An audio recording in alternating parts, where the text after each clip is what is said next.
各位来宾，各位就是同学，大家早上好。好，那非常高兴各位今天可以来参加我们这个飞跃驼峰的新书发表会。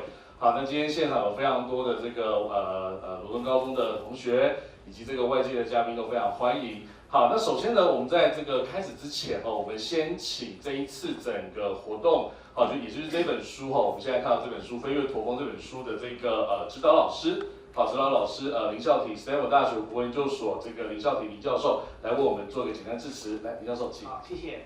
谢谢蔡阳杨博士。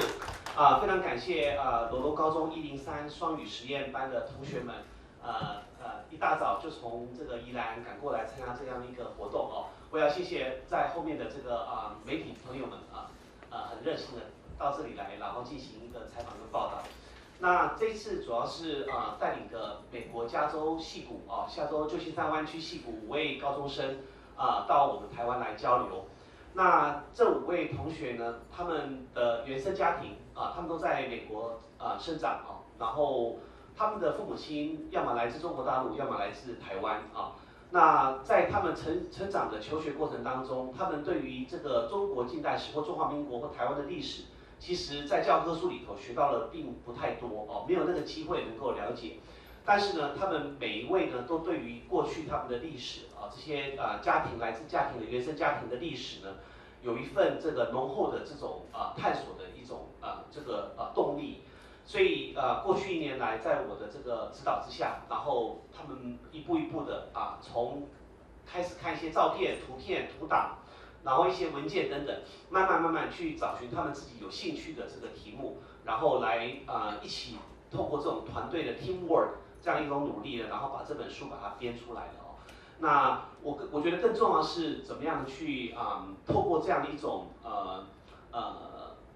发表，透过这样一种这种团队的工作呢，让他们能够不管他们未来到大学去这个选择哪一种科目，也许是 AI， 也许是理工科，但是他们都能够继续保有一份很浓厚的这种人文的这种素养。我觉得这是一种扎根的工作，这是比较重要的意义那很荣幸能够带他们到台湾来交流，也希望今天跟罗东高中的同学们能够度过一个非常美好愉快的一天。好，谢谢各位。好，谢谢林教授。好，那接着我们请这个罗东高中的这个主任秘书蔡嘉纯蔡老师来为我们做个致辞，谢谢。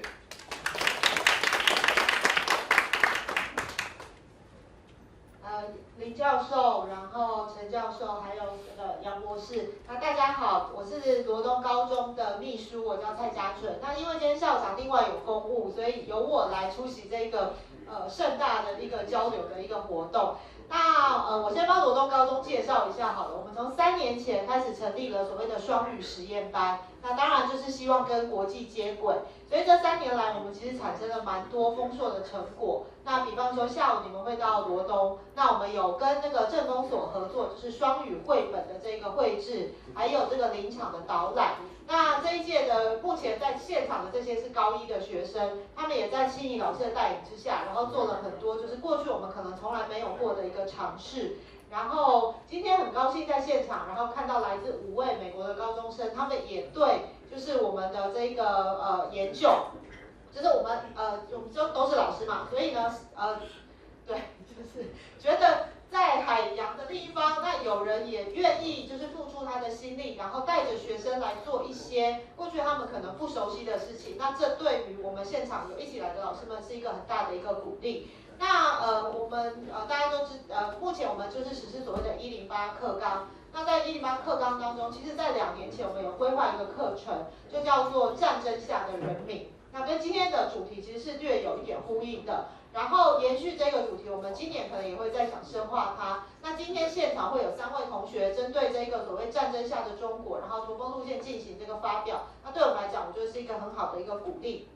好，然后常常有人问就是为什么要学历史？我想我们很常被问这个问题为什么要学历史？还有下一句话可能更伤，学历史有什么用？好，那我觉得今天在这个现场，我们感受到就是学历史有什么用？就是在今天这个社会普遍就是要向前看，然后赶上这个未来的发展。我觉得需要有人停下脚步，然后提醒我们回头看。就是过去很多的人累积了很多丰硕的成果，然后提供我们未来迈向未来的一个动力。那我想今天在这个交流的过程当中，那除了希望这个交流顺利圆满之外，也希望下午双方的这个学生间的交流也会非常的顺利。好，那再次谢谢大家。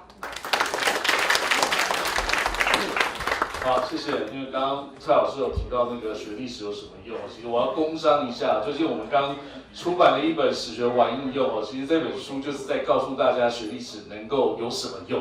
哦，如果大家有兴趣的时候，外面有书大家可以参考一下，可以看看到底那个学历史可以有什么。因为最近这一个礼拜有非常多的这个新闻在讲历史跟 AI 这件事嘛，就是那个南部某知名高校的这个历史系挂蛋这件事情哦，跟 AI 嘛，对，所以其实我觉得这个当然有新闻有一些的这个报道过时啊，但是我觉得这个问题也值得大家去思考，就是说到底现在我们学历史可以做什么？那其实我觉得这个问题等一下在我们2个小时的这个活动当中，其实我觉得大家可以得到解答，因为在大家的报告中都其实会有这样的一个解答出现。好，那接着我们请这一次活动我们一起合作的这一个国立中央大学历史研究所，好，那一起的这个陈家豪教授，今天有家长代表致辞，好，代表出席，好，我们请陈老师来为我们致辞，谢谢。Everybody, good morning. Good morning. I think because Professor Lin was make his open marks in by Chinese, I think he wants to let everybody to understand his ideas. So I think represent as the Taiwanese scholar or represent our departments, I think I have to say some English to show our sincerely welcome to the student from the United States. Okay, so first of all, I would like to show our warm welcome to all of the students from the United States and from the Iran. Okay, on the behavior of the graduate of our departments. Okay, so first of all, I would like to congratulate the American students who was under the Professor Lin's leadership, and they completed a very outstanding results. They published a book. They published this book. Okay, it's an amazing book. Okay, and yesterday we have held a forum in our school in National Central University, and I have already experienced very benefit from their very outstanding presentation.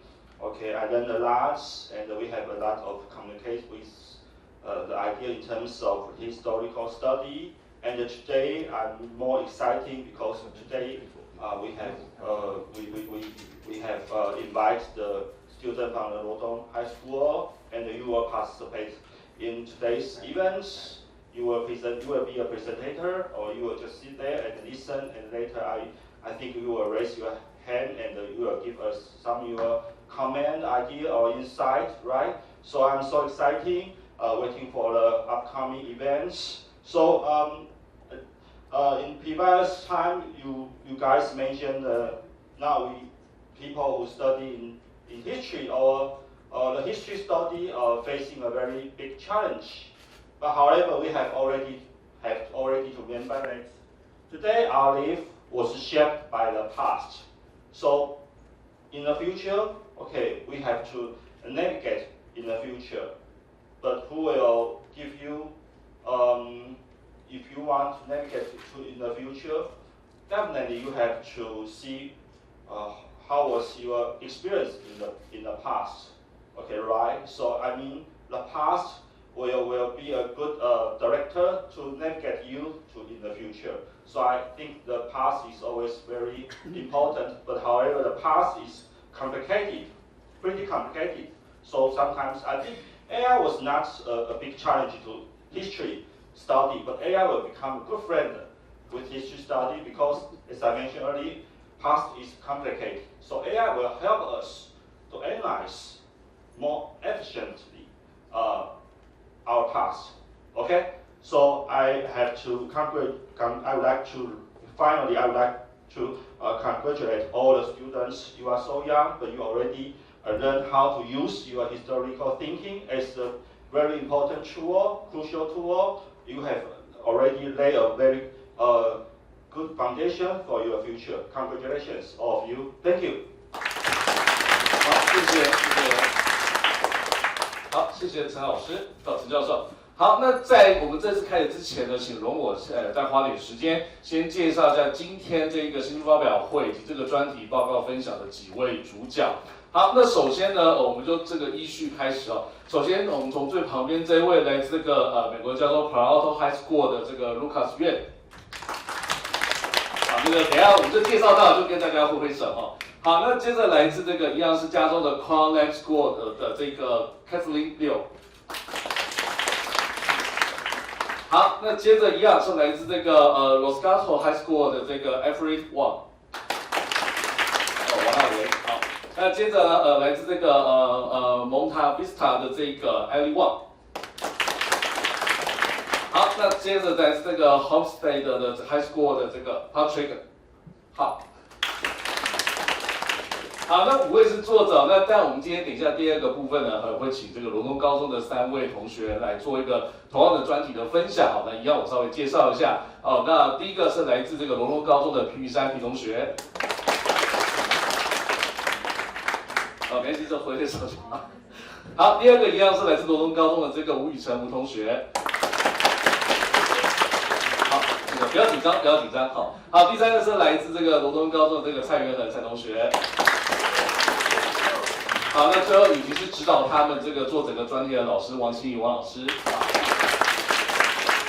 好，谢谢。那以上我们介绍就到这个部分，那我们就正式开始。好，那我们就请这个第一个 Lucas 来请做分享，来请。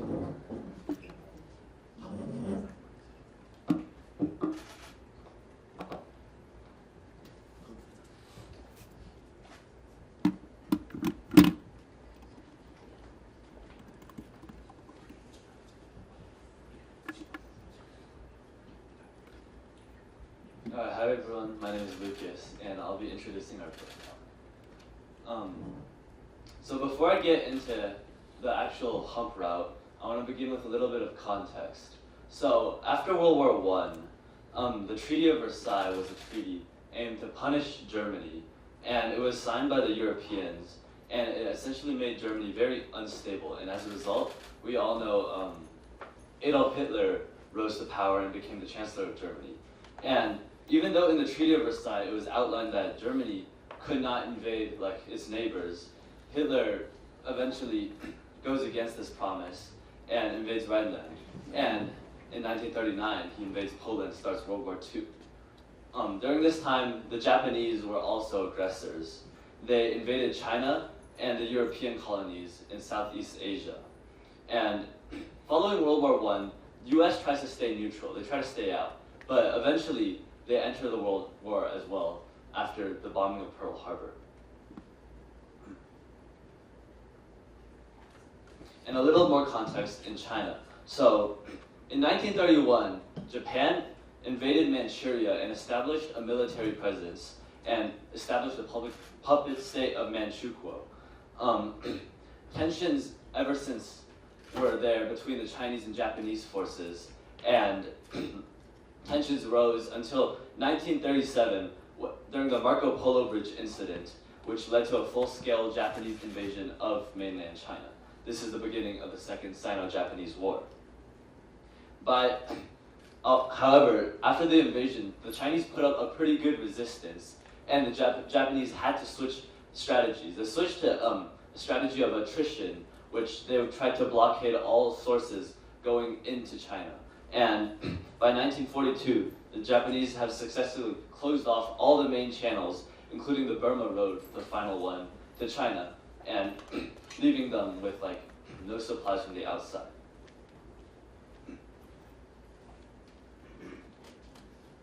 So during this time, the US offered to accept aid, but the ultimate decision really came to President Chiang Kai-shek.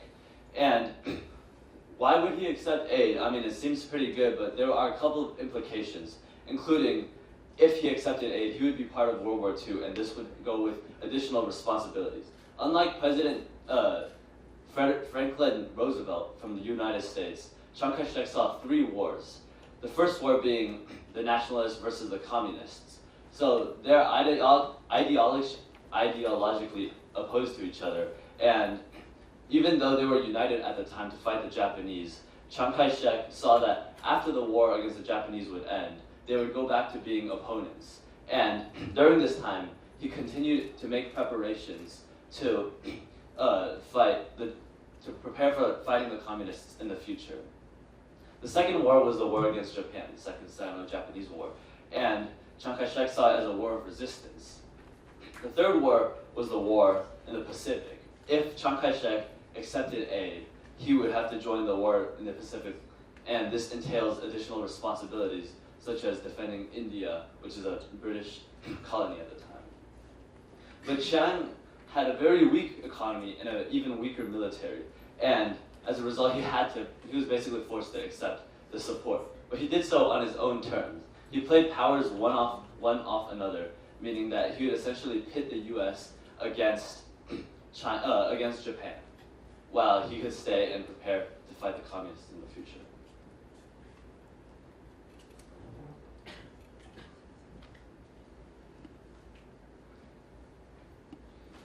So with cooperation in place, the Allies, with all the land and naval sea routes blocked, they tried something very radical. They decided to establish the first ever sustained airlift operation. This was known as the Hump Route because it flew over the Himalayas, which is the tallest mountain range in the world. It was located in the southern region of the Himalayas, and the eastern terminus was located in Assam, India, and it flew supplies to Kunming, China. However, it was also incredibly dangerous. It was the first ever airlift, and at the time, it was the only supply route, so they had to navigate around the clock. They flew over dangerous topography, regardless of the weather conditions, and this was often fatal. Pilots also were incredibly tired and fatigued, and they often only had 1 hour of rest after completing the 500-mile journey. This meant that a typical flight, depending on the weather, would usually take 2 hours to go from Assam to China, and then the flight back, because of the weather, it could take up to 10 hours.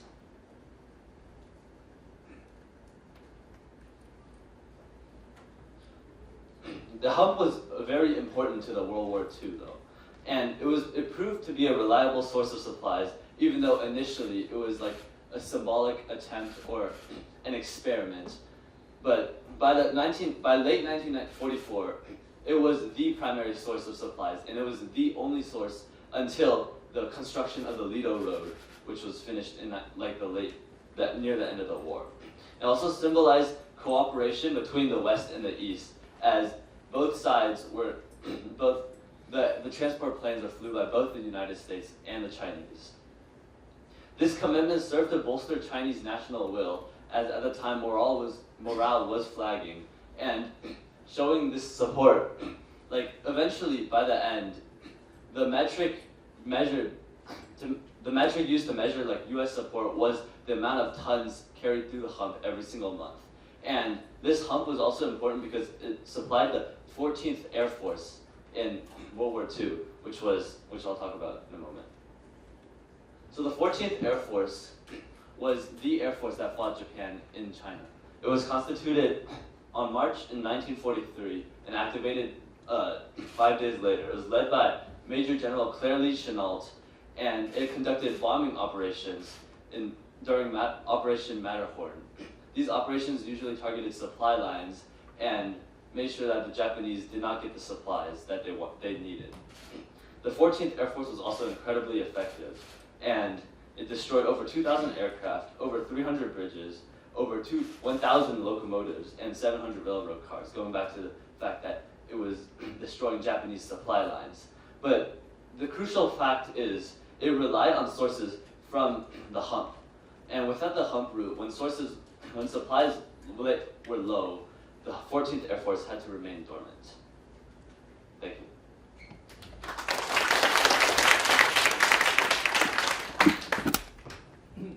好，谢谢 Lucas。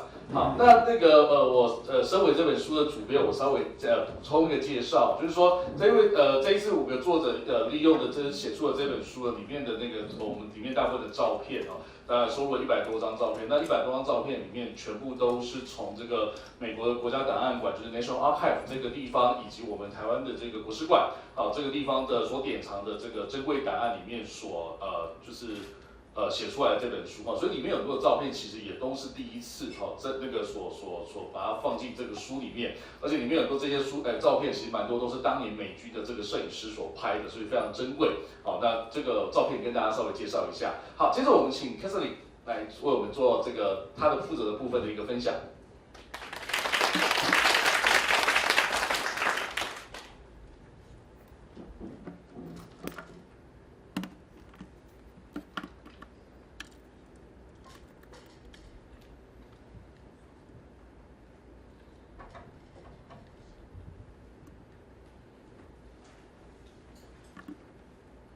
The hump arrow.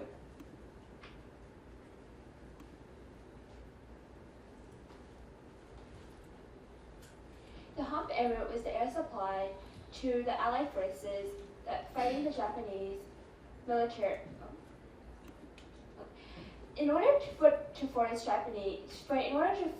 Chinese people to quickly surrender after the attack of the Second Sino-Japanese War on July 7th of 1937, the Japanese forces cut off China's available sea routes and land routes for import and external aid by 1942. The air transport over the Himalayas became the best and only immediate option.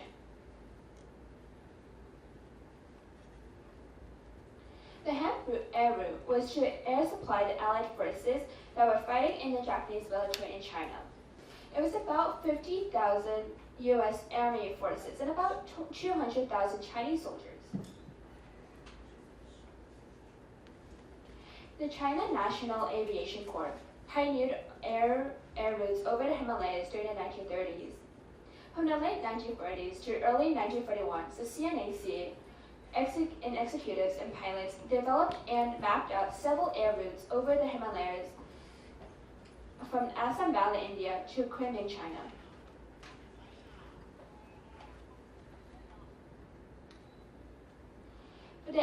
The hump air route started on April 1942 with the first cargo carrying flight over the hump transporting gasoline for Dolittle raiders on Tokyo.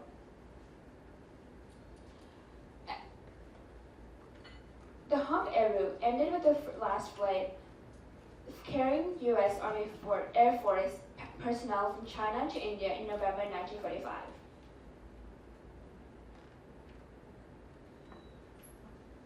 The hump air route isn't just one route. It's a corridor. It's about 550 miles in length and about 50 to 200 miles in width. It's from Western Terminus, which is located in 13 bases in Assam Valley, which is located in northern India. And in the Eastern Terminus, it has 6 bases in Kunming area, which is located in southeastern China. And it went through the Himalayas, which is known as the world's highest mountain range.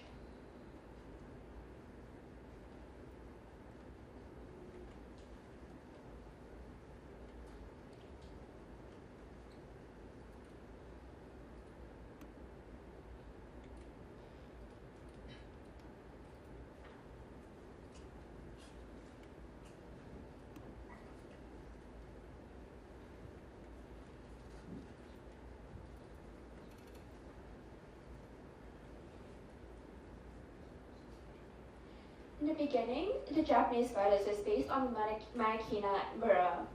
The air routes shifted north into higher peaks and rougher weather. The altitude ranged from 1,800 feet to 25,000 feet. The corridor was narrowed of only 50 miles.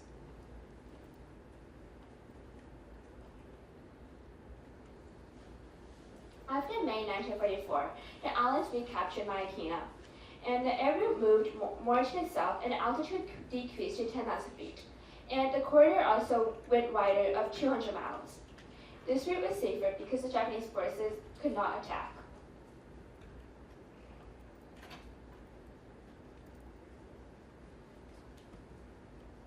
The hump air route crews used 15,000 feet as a baseline, but it normally added 2,000 feet of extra altitude to remain clear of the terrain.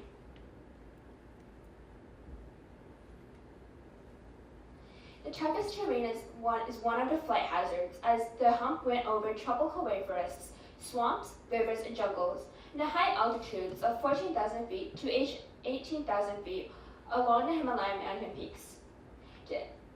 The hump area would round its way between the towering peaks and through the deep gorges. The extreme weather was also one of the other flight hazards, as the pilot experienced icing, violent turbulence, and snowfall in the cloudy December and January. From February through April, the southwest winds went up to 100 miles per hour, and between May and September, the thunderstorms reached up to 30,000 feet in heavy rainfall. It was only October when it was calm and somewhat sustainable to fly. They also had low ceilings and poor visibility.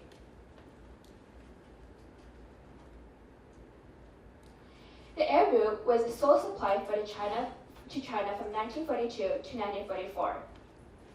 As it transported oil supplies, munitions, fuel, equipment, and personnel from the U.S. Army forces. It was also known as it also transported critical war supplies for Chinese troops.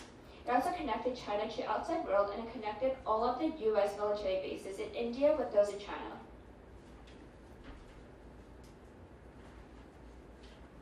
The significance of the hump was that it was logistics for all Allied military actions in China. It served as China's lifeline and symbolized tangible expression of the U.S. government's commitment to China, and demonstrated U.S. air power capability to fly anything and anywhere and any time, under extreme difficult conditions. The construction of the U.S. airfields in China. The mission of this was to increase air transport of more supplies into China, to bomb Japan and to defend China. One of the 3 U.S. airfield complexes was Kunming area. It was located in western terminus of the air hump route. It was a key transport hub.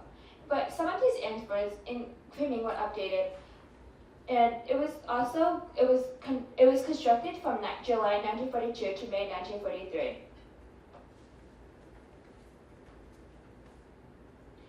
The other 3 U.S. Army airfield complexes with Eastern China. It is located in 3 provinces: Guangxi, Hunan, and Jiangxi province. Some of these airfields were built in 1938 and 1939, and some of them were behind Japanese lines and served as the staging bases for the U.S. 14th Air Force. They were destroyed due to the Japanese reiterative offensive. These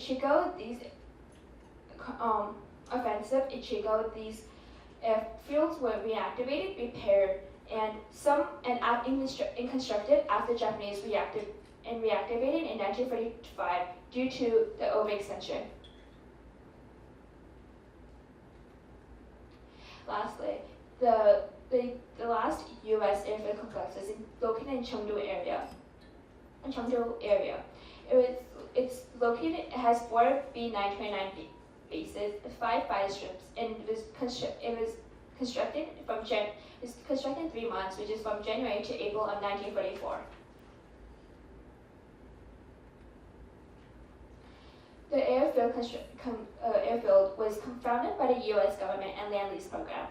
It was designed and inspected and supervised by the U.S. Army airfields engineers. It was recruited by the Chinese local governments. During the construction, the airfield was constructed entirely by the Chinese workers, including women and teens.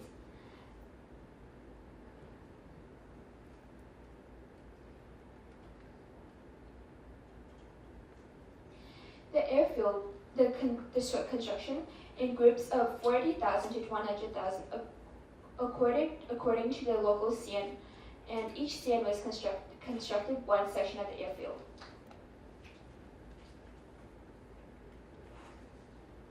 The village headman reported to the CN, and then from the CN it reported to the group leader, and then from the group leader it reported to the China overseer, and from the China overseer it reported to the U.S. Army Air Force engineer and Chinese engineer.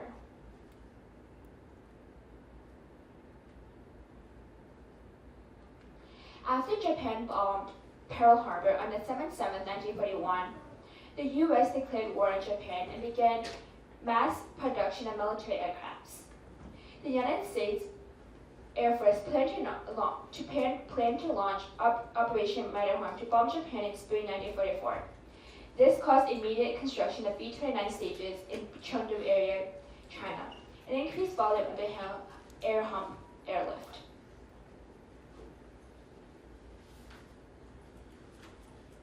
The airfield construction working conditions was very harsh because heavy or powdered equipment was scarce in China, and the workers used basic hand tools such as whisker baskets, shoulder poles, and axes. As you can see in the photos, the workers used wheelbarrows and ox carts to carry the heavy materials to the airfield. On the left picture, you can see like an ox cart across the airfields where the workers are working and overheard the U.S. armies to get ready to land. This scene is striking in contrast to modern and ancient modes of transportation.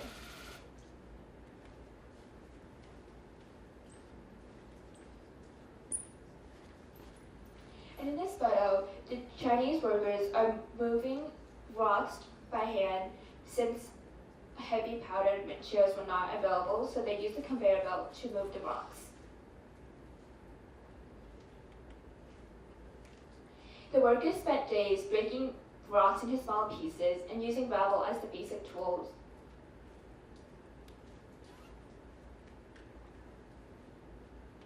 The workers manually excavated 7 feet of earth to get solid ground with using shovels and hose.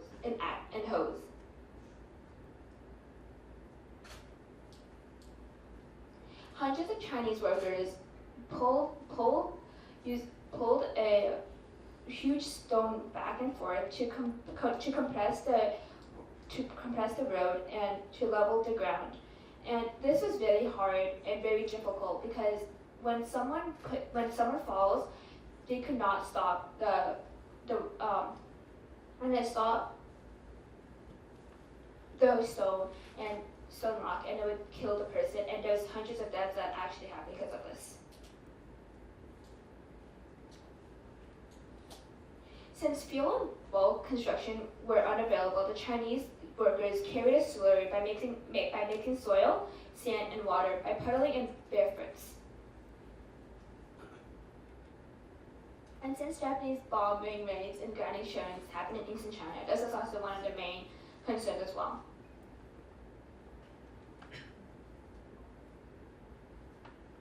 Excessive fuel and supplies were only over the hump, so they used 12 gallons of gasoline to transport 1 gallon to Chengdu. They used 7 airlifts back and forth for one B-29 mission against Japan, and it required 7,000 of gasoline from Chengdu to Japan. They needed considerable time to complete the air tax missions to Japan, so they spent 1 day in India to Chengdu, and they spent around 4 days during the mission. And from early 1945, the B-29 moved out of China to marinas. The airfields and framing area was considered as a critical logistical role as air transport of equipment, supplies, and ammunition and fuel and personnel in and out of the China over the hump.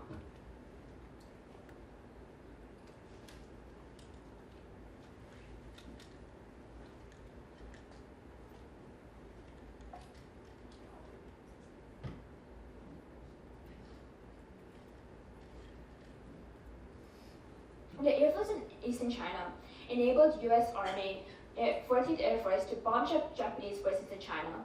They disrupted the Japanese logistical line, threatened Japanese coastal and in river shipping, and they also challenged Japanese air bases from northern China to Indochina and Thailand.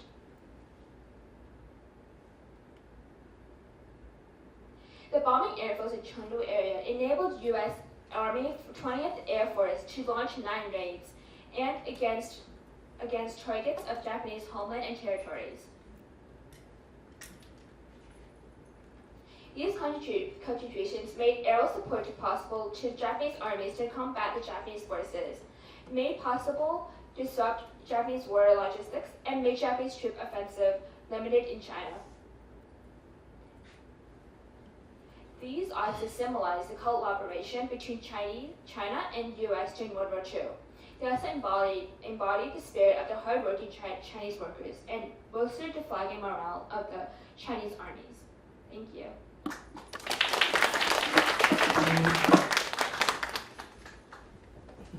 好，接着我们请 Everett 来为我们做一个分享。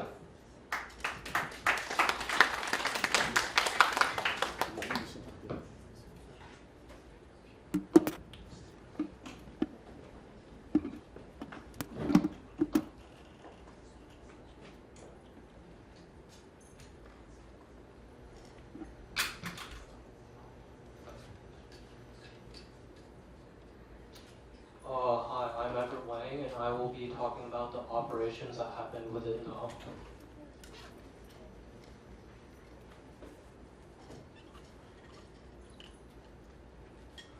So quickly, I would just like to define the hump and build upon what previous speakers have said.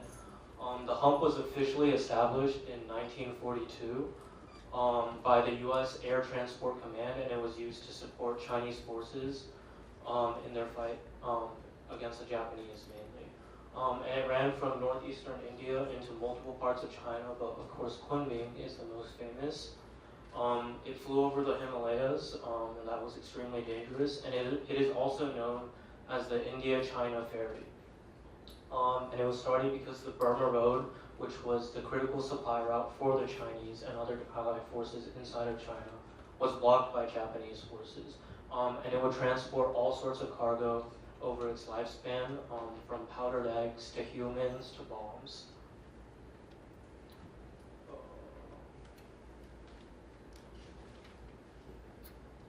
So historians actually debate when the hump actually started in 1942, but the generally agreed upon consensus is that it started in February of 1942 when the U.S. Air Transport Command moved 10 of its cargo planes from North Africa into New Delhi, which is in India. And simultaneously, airfield construction began across India at multiple airfields, and also within China, although those were more developed at the time. And the agreed upon first mission for the hump was when fuel was supplied over the hump in order to support the Doolittle Raiders. And the Doolittle Raiders were essentially bombers that came from China and went to bomb Japan.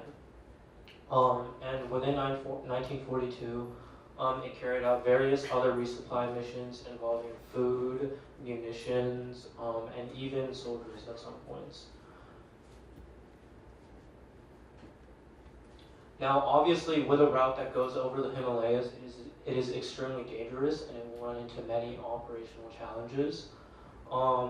So it is, of course, an inherently dangerous route. It has very difficult terrain because the flight path quickly rises from a valley where the airfields are, and then it goes into the Himalayan mountains, and from there, the pilots go from basically ground level to 10,000 feet extremely fast.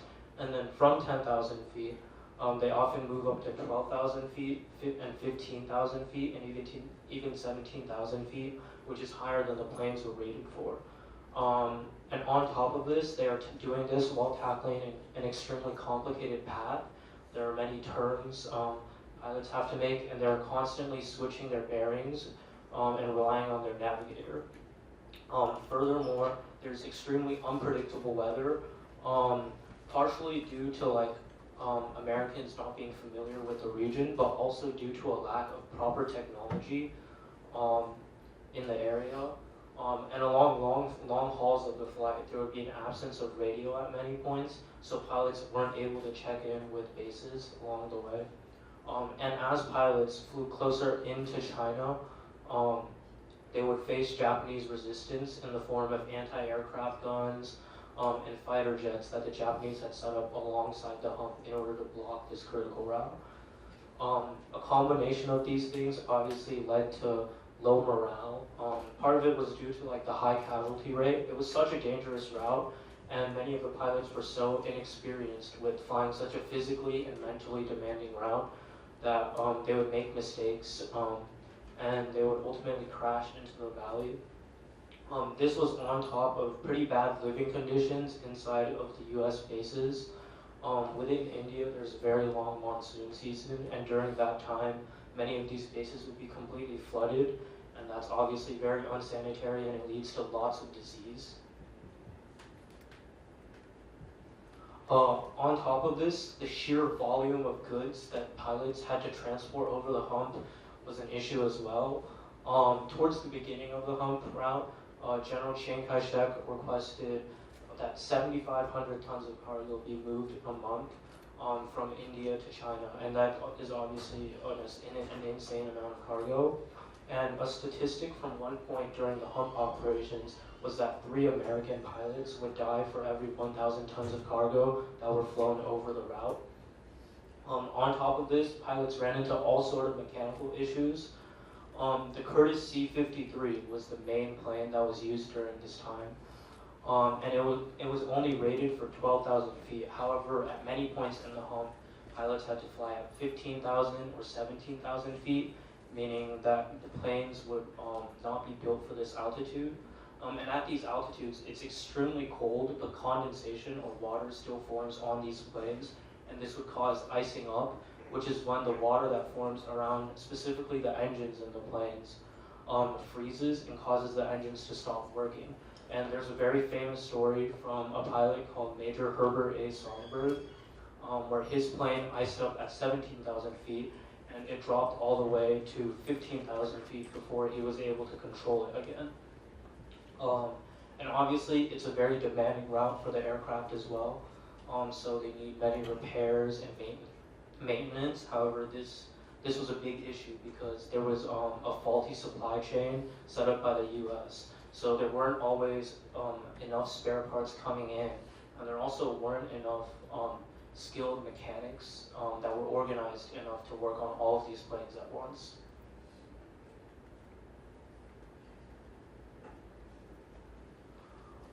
All of these difficulties, however, were eventually solved and tackled. One way the supply chain issue was solved was through the Fireball Run. Now the Fireball Run was what the U.S. Air Transport Command set up between Florida and India, and Florida was where all the factories and spare parts and planes were built.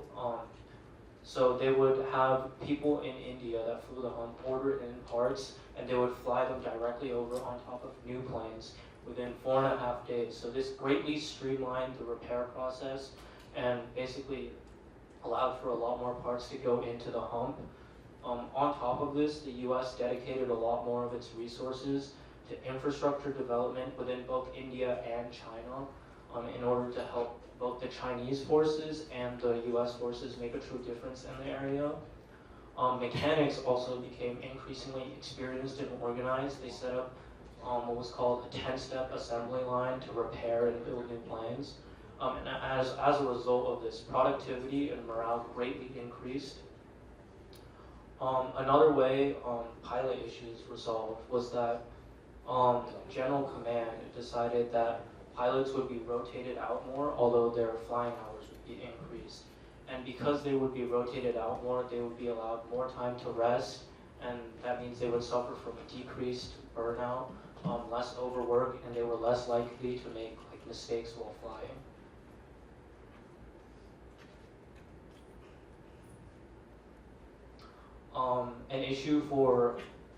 Another issue that was tackled was search and rescue. With such a dangerous route, of course, many of the planes went down, but there was never officially search and rescue set up before Blackie's Gang. Now, Blackie's Gang was an initiative started by 4 hump veterans. There's John Blackie Porter, Joe Kramer, Bill Blossom, and Walter Oswald. And basically they started this completely independently, and they flew out of India in 2 retired planes that they equipped with maps, food, hiking supplies, and medical supplies. And basically when a plane would go down, flying the hump, they would fly out and try to look for the plane and try to find survivors and also save some precious cargo that was on these planes. And ultimately they were extremely successful. As in only 3 months, they saved 127 men from 58 different planes, and they were eventually expanded into a greater effort. So obviously we can see that operations on the hump progressed greatly throughout this time period.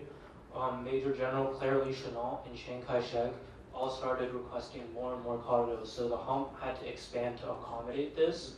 And this is reflected within the statistics. Aircraft counts that flew the hump increased from 369 towards the midpoint of the war to 722 towards the end, which is nearly double. The personnel that were assigned to the hump grew from 26,000 all the way up to 84,000 different people that were dedicated to working the hump. On top of this, at the end of the hump's operations in 1945, there had been 4,400 pilots that had flew it before.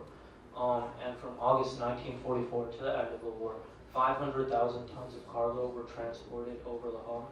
So we can see from this that the hump was an extremely successful and significant part of history that doesn't necessarily get its flowers.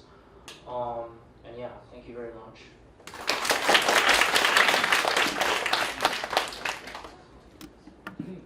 好，接着我们请 Ellie 来为我们分享她负责写作的部分。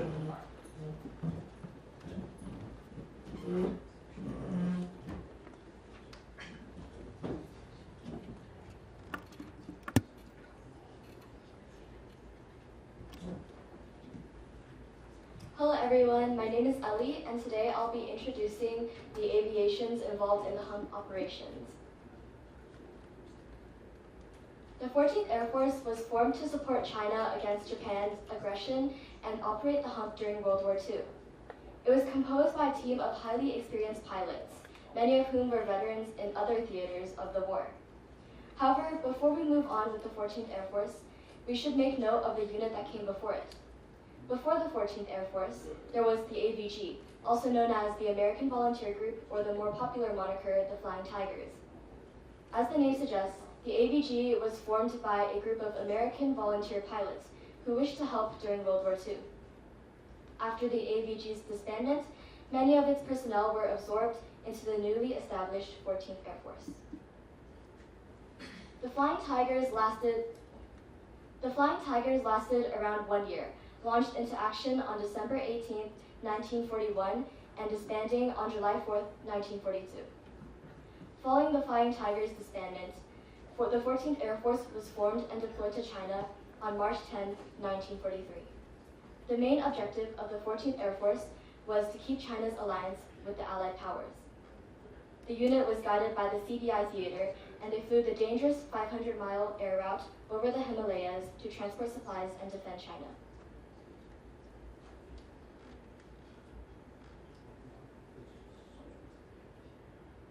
While the Flying Tigers and the 14th Air Force were established for a similar reason, to aid China against their fight with Japan, the primary goal of the Flying Tigers was to free China from Japanese forces who had seized control over their transportation system, while in contrast, the 14th Air Force's main objective was to ensure that China remained with the Allied powers to assist the United States on their grounds, while the unit helped Chinese military forces in China. Now, there were many air forces and units involved in World War II. So what made the Flying Tigers and the 14th Air Force stand out so much? There are many aspects, of course, but one of the main reasons is Major General Claire Chennault, who is the guy in the picture right there. That picture was taken in China while he was working. He was the founder and leader of the Flying Tigers, as well as the leader of the 14th Air Force. He was appointed to China after the start of the Sino-Japanese War, with hopes of assisting China and the rest of the Allied powers. Before the 14th Air Force, he was already respected for his expertise in aerial combat and as the founder of the Flying Tigers. He was renowned for his effective leadership and tactical innovations. Upon the end of the war, he received many medals and honorary titles. He has especially many monuments and memorials in Louisiana, where he passed away, as well as many statues dedicated to him and his units in China. Another aspect that made the Flying Tigers stand out specifically was through their aircraft's unique paint scheme. The shark's teeth, as you can see over there, painted on the aircraft's nose, served as an intimidation tactic and made the aircraft seem more aggressive and predatory. It also served as a way of differentiation for both friends and foes, especially in the midst of aerial chaos. But most importantly, it provided a sense of camaraderie, heightening the sense of duty and unity between the pilots. Other than the creative presentation of the Flying Tiger aircraft, the Flying Tigers and 14th Air Force were also known for their cunning and aggressive aerial combat. Their innovative strategies were directed by their leader, Claire Chenault, who is an advocate for defensive tactics. He believed that defensive methods were just as important as offensive methods in aerial combat. He also believed that proper cooperation and communication between the Chinese military and the US military was important for success. He promoted various hit-and-run strategies, which involved surprising enemy aircrafts from a higher altitude with diving attacks, then quickly climbing away to avoid counterattacks. This tactic allowed pilots to capitalize on their aircraft's speed and firepower while minimizing exposure to enemy fire, using the increased downward speed of the aircraft to knock down Japanese aircrafts. It's quite clear that life as an aviator in the 14th Air Force was not simple nor easy.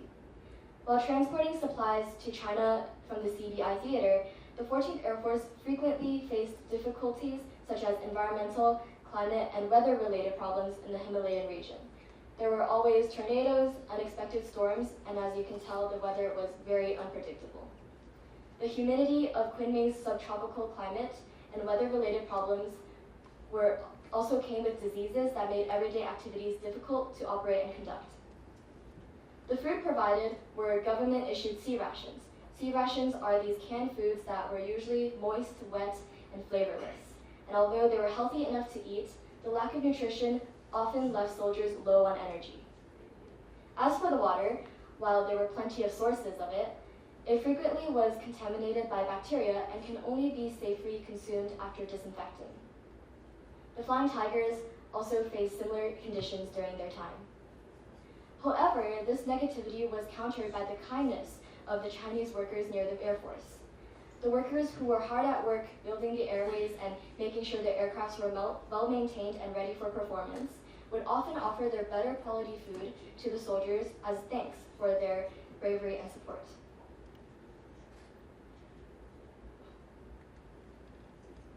Interactions between individuals during downtimes helped spark more solid relationships between the native inhabitants and the American soldiers residing in their territory. American soldiers and aviators liked to engage in various sports, such as basketball and baseball. The Chinese workers would also take American soldiers around to explore their surroundings, such as local markets, parks, historical sites, and even introduce them to local specialties and cuisines. The American soldiers also took the time to learn the Chinese language and familiarize with the new culture they pushed themselves into.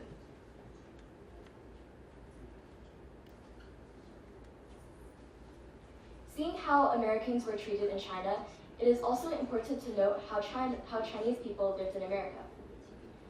Chinese people who lived in America during World War II were most often regulated to their local ethnic economies.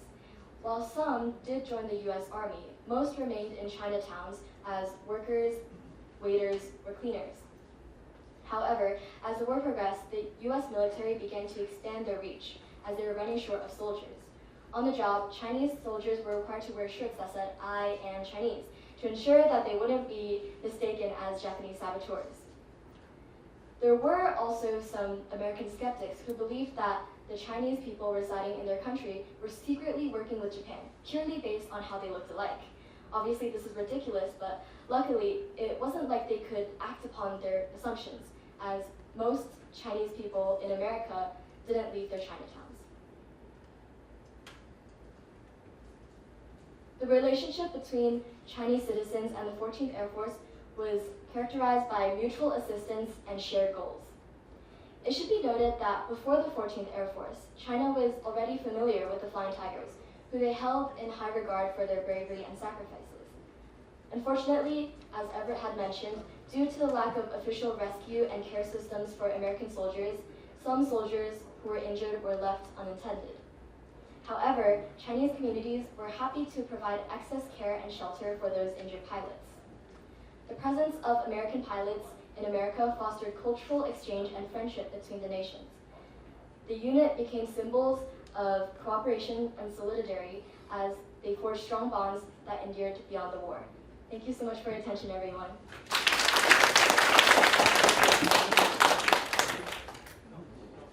好，接着我们请最后那个 Patrick 来跟我们分享这一本书的这个驼峰贡献到底有什么样的一个贡献？好，驼峰英说什么贡献？好 ，Patrick。So hello everyone, today I'm going to be introducing Flying Hump and its conclusion. So brief overview about the hump. So again, the hump was one of the forgotten events of the 20th century, but it was crucial to the history of East Asia and China. It involved the assistance of the Chinese nationalist regime by the Americans, and these American pilots sought to prevent the aggressive and expanding empire of Japan from conquering all of Asia. During this time period, supplies from India were flown over the Himalayan mountains by American volunteer pilots, and these volunteer pilots endured harsh conditions during their flights. Some more historical background. This Sino-Japanese War was a relatively one-sided affair from the beginning, as the Japanese possessed the superior modern weapons and technology, dominating the Chinese military forces with relative ease. However, by 1941, with the US declaration of war on Japan, they entered World War II on the side of the Allies against the Japanese invaders. This changed the tide of the war due to the fact that the United States possessed even more sophisticated weapons and technology than even the Japanese could ever muster. And this had the result of arming the Hump flyers with even more sophisticated supplies that were delivered over the Himalayan mountains. So here's some historical events that happened during the Sino-Japanese War. In the year 1931, Japan invaded Manchuria. In 1937, Japan invaded the rest of mainland China. In 1939, World War II began. In 1941, Pearl Harbor was attacked by Japan. The US joined the war. In 1942, the 14th Air Force was incorporated into the US Army. In 1945, World War II and the Hump both came to an end and reached their historical conclusion. Here are some essential facts about the Hump. The Hump occurred around the year 1941. It occurred in the Himalayan region, a mountainous region between China and India, and it happened due to Japanese aggression and also the requirements by the Chinese nationalists for increasing amounts of supplies. These supplies were flown over the Himalayan mountains by these delivery planes, and these planes contain supplies such as ammunition, military equipment, food, and so on. Here are some operational facts about the Hump. From the number of aircraft in the Air Transport Command increased from 369 to 722 aircraft. Additionally, the amount of personnel increased from roughly 26,000 people to an estimated 84,000 people. In addition, the operations averaged around 4,400 pilots. In addition, the supplies delivered over the hump from August 1944 to the end of World War II was over 500,000 tons. Finally, the aircraft received by the Chinese from the hump from 1942 to 1945 was over 300 aircraft. The hump flyers endured tremendous courage under fire. Their total duration of flight for the entirety of the war was an estimated 1.5 million hours of flight, while sustaining an estimated 1,314 casualties along the way. Finally, they crashed around 509 aircraft, and an additional 81 aircraft were never accounted for. Of course, the hump, the main goal of the hump was to deliver supplies to the Chinese nationalist regime.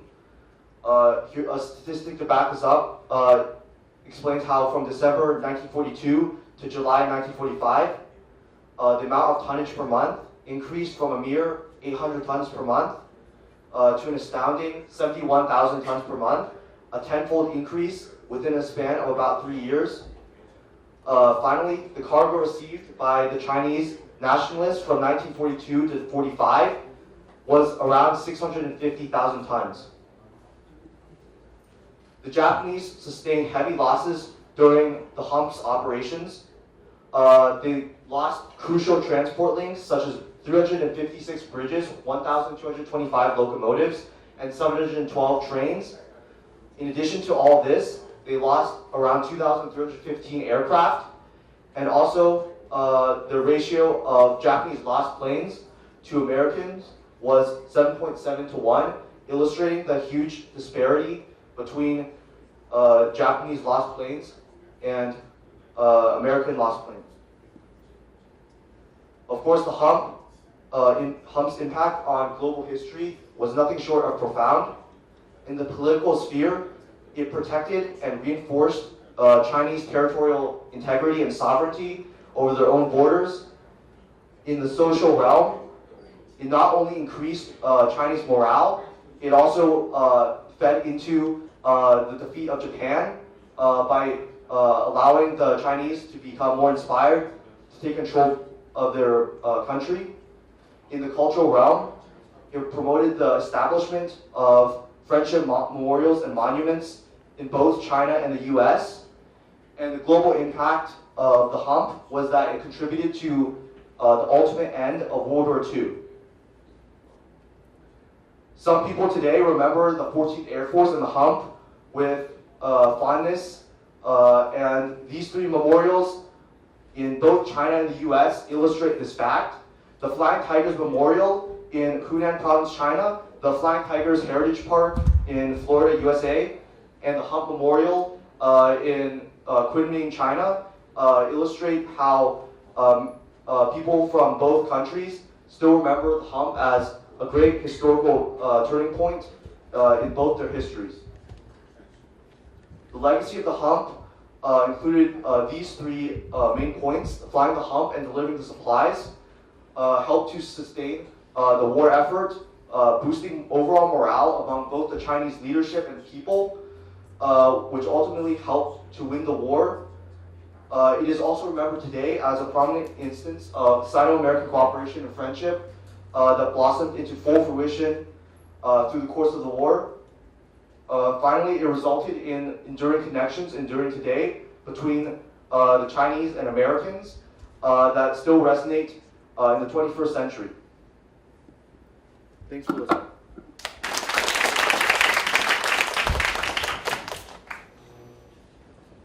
好，谢谢五位同学的精彩分享。好，那我们接着先请我们先台下就坐，好，然后请3位罗东高中的同学先上台。好，那趁着换场的时间，我们当然因为今天时间紧凑，我们不休息哦。那我大概简单说明一下刚刚5位这个作者报告的内容那其实他们针对这一本书，在书写的部分总共5个部分那主要刚刚从第一个依序开始报告，各位大家就先介绍这一个所谓的中美合作，中华民国跟美国合作的这个驼峰运输计划，大概的背景是什么？是在什么样的背景之下产生了这样的一个运输的这样的一个计划？然后接着呢，就这个驼峰运输的这一个在运输的这个过程。他怎么去策划，以及他们在这个运输的过程中，他们怎么去这个建立机场双方两地运送的机场以及这个在机场在运送的时候呢，当时怎么运用在中国的这个名利，怎么样去做一个机场的建造等等，然后以及最后提出了这个所谓的驼峰运输，到底在从1942年到1945年这2年多3年的时间呢，对于整个抗战期间到底有什么样的一个贡献大概是就这样的一个内容做一个分享。好，那这样的一个内容基本上呢，大家也对于说各位在座，因为今天有非常多的高中同学其实未来你们要在做这个所谓的探究实作课程的时候呢，它也是一个非常好的一个操作方式，因为这个历史档案运用历史档案去做一个主题的一个分享去做一个主题的研究，它其实是一个非常好的一个探索历史文化的一个方式。好，那接着呢3位同学应该也都准备好了那我们就开始依序请这个罗德高中的同学，同样的这3位同学，他们跟5位作者一样，运用同一批的档案，就是我刚刚提到的美国国家档案馆的这一批照片资料，以及我们台湾国史馆的这一个所谓的档案照片资料呢，刚刚5位作者分享完了之后呢，他们也用同样一批档案，我们接着来看他们用这一批档案，他们的专题报告的看法跟刚刚5位作者是不是有什么样不同？好，那我们先请皮雨珊皮同学来报告。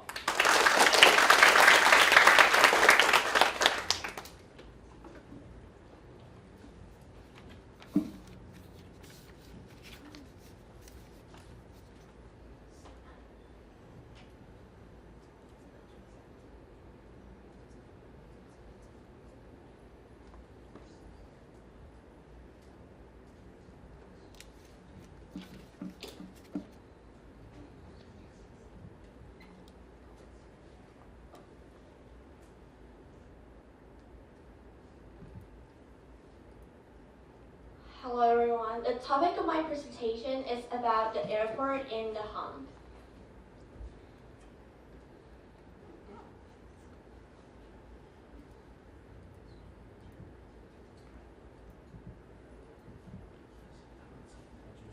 Okay, so the first question is that why is it called the Hump? This route runs from Yunnan, China to India, requiring flights over the Himalayas, which were considered a forbidden zone. And due to the height of the mountains and the performance limitation of planes at that time, the planes had to fly close to the mountain with flights rising and falling like a camel's hump. So that is why it is called the hump. Okay, and now I'm going to introducing the history background. Japan aimed to dominate East Asia and Asia Pacific, and by 1937 was the war at the Republic of China. In December 1941, Japan attacked American and British territories, and at the same time offensive against Southeast Asia and the Central Pacific, including an attack on Pearl Harbor, which resulted in the United States and the United Kingdom declaring war against Japan. And by 1940, Japan had already occupied Chinese coastline, and during the same time, Hong Kong fell, so the shipping was disrupted and the supplies cannot enter China.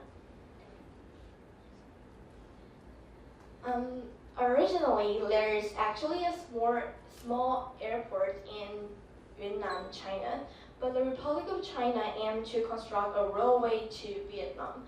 However, this plan was failed because Vietnam was occupied at that time.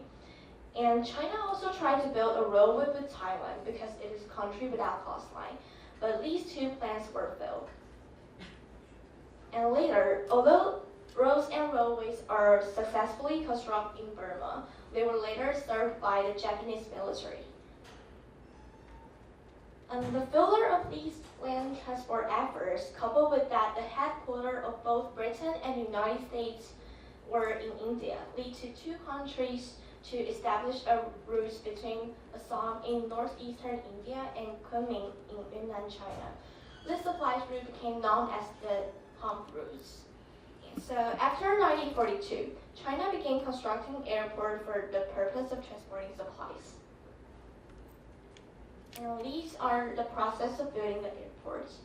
In August 1941, the government from Republic of China extensively employed local laborers to transport stones and manually operate large stone to compact the airport at that time. And as you can see that the airport construction was not as professional as it is today. It mainly just involved in clearing the land and leveling the ground. From the photo, it can be seen that people in building the airport were not professionals, but rather laborers, including child laborers. So the United States have actually sent some professionals to China since they are legal. And these are the photos that taken from the airport.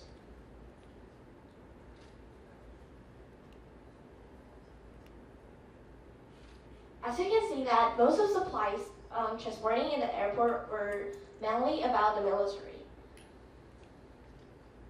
And the photo right there under it is that the American soldier are discussing strategy they will use later. Okay, and achievement and losses. According to the official status from the United States, there were over 500 aircrafts, including C-46 and C-47, along the Hump Route during the World War II. These crashes resulted in the sacrifice of 468 Americans and 46 Chinese pilots, totally over 1,500 people. And after the interruption of Burma Road, China relies on the Hump routes for essential oil supplies, utilizing aircraft to transport oil. However, the capacity of aircraft is limited, and they consume significant amounts of fuel themselves, which cannot meet the demands of military operations, eventually affecting military progress. To address China's oil shortage in the world, in August 1943, the Republic of China and the United States and Britain decided to build an oil pipeline from Calcutta, India to Kunming, China, spanning a total length of 3,218 kilometers, and it was the longest pipeline in the world at that time. And these are photos that they were building the pipeline from the India and the China. Thank you.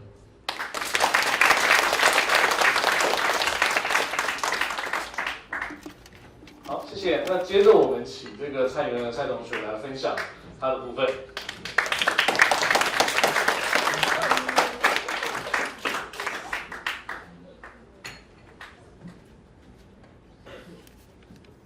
Hello everyone.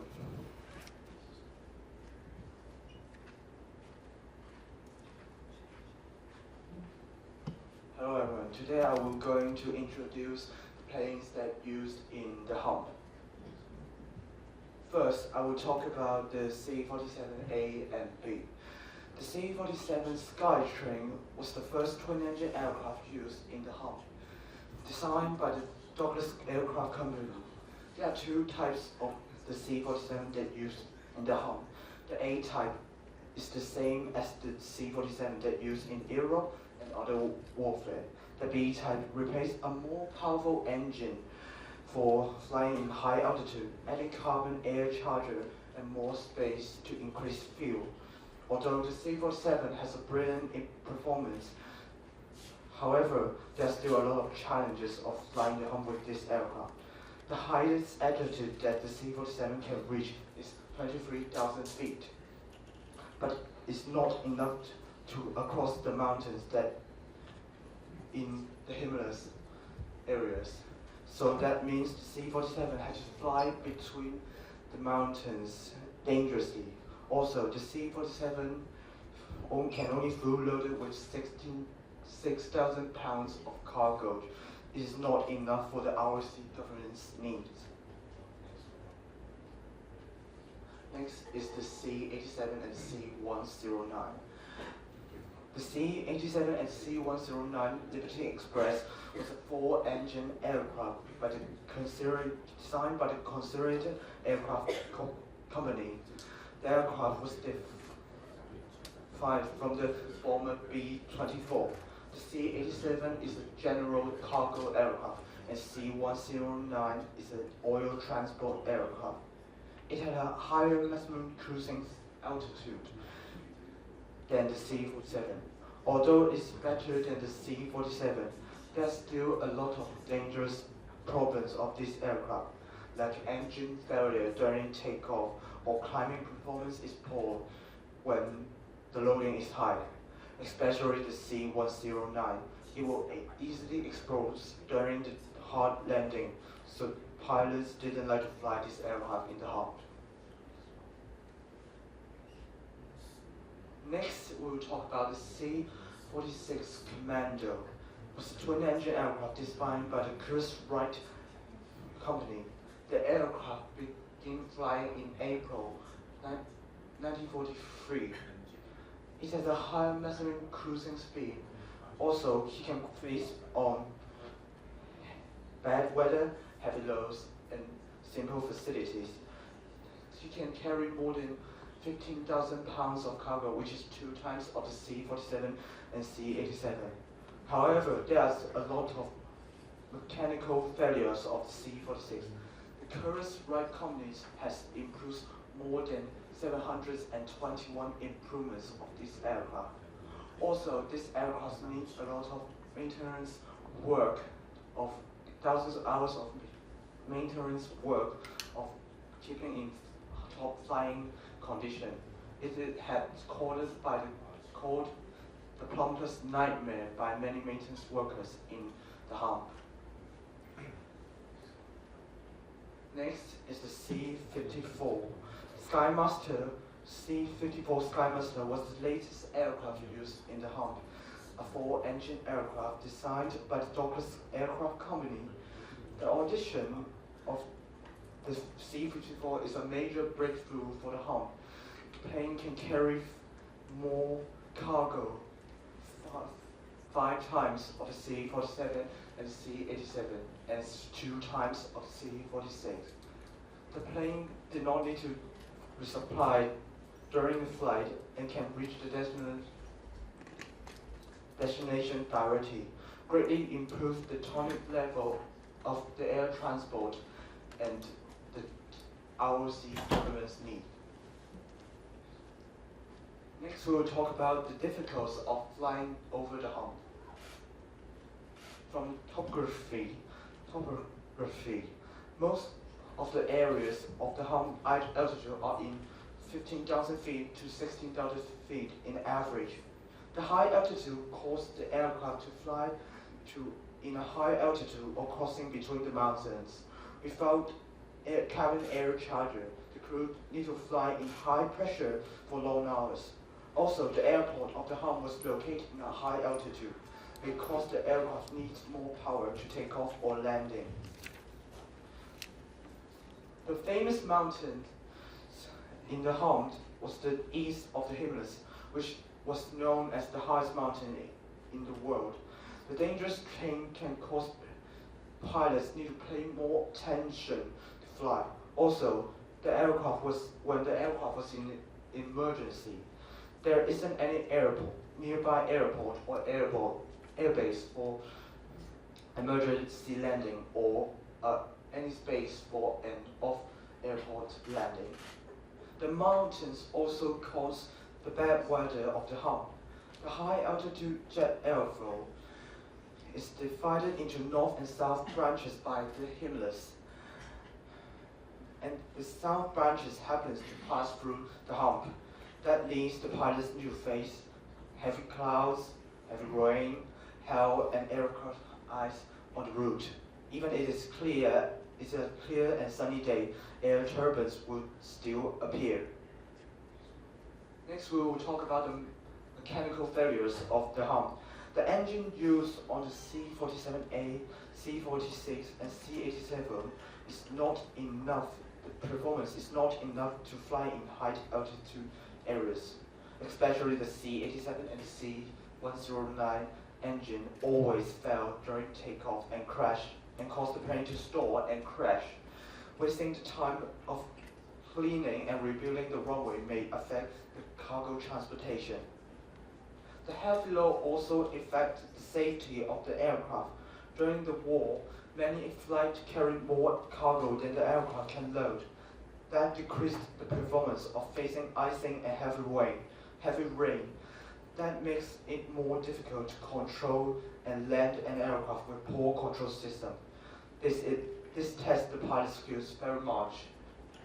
Fuel is also a problem of the hump. With heavy loads and high altitude, the aircraft needs more fuel to keep in normal performance. That may decrease the farthest flight distance of the aircraft. So the aircraft had to land and resupply during the flight for 3 times. The bad weather also caused the aircraft not enough fuel to fly to the next supply point and crash. Thank you for listening.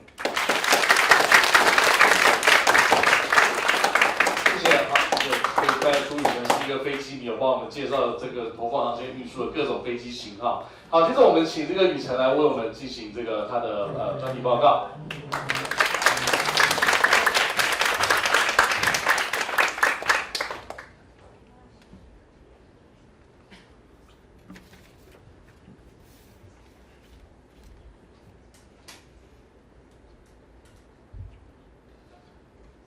Greeting everyone, my name is Elia. I'm going to present this topic.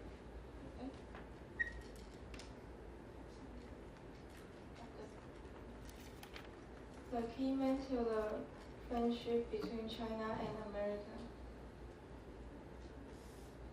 Clearly Shanat, a United States Army aviator, due to health problems and an argument with his bosses, he retired from his position in 1937 at age 43. But quickly he got a job offer with the Chinese Air Force, which is under the Chiang Kai-shek's government. Once the war with Japan broke out, China hired Shanat as an advisor to its Air Force, and he became commander. Shanat's Chinese Air Force is called Flying Tiger. Now I'm going to tell you the Flying Tiger history. In the West, 1939 is the start of World War II. But in Asia, China and Japan had at war since 1937. However, China had a little air power to fend off Japanese attack. China returned to the United States and lobbied for military aid to China. Since the United States weren't at war with Japan at that time, President Roosevelt signed an order to organize an air force to assist China in a form of volunteer corps. This was the AVG, which stands for American Volunteer Groups. The American Volunteer Groups doesn't have an official identity, so the group recruits retired pilots from United States Army, including civilian aircraft pilots.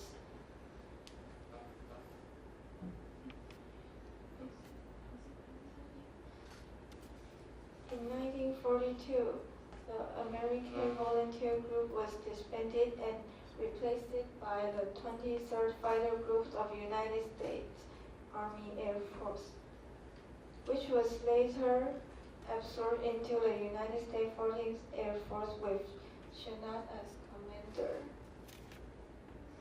In nearly 7 months of the air combat, the American Volunteer Group shot down 296 enemy planes, while only losing 14 planes 2,600 Japanese planes were destroyed by them in the war.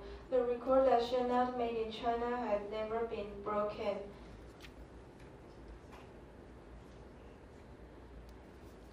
The honor of Shenat.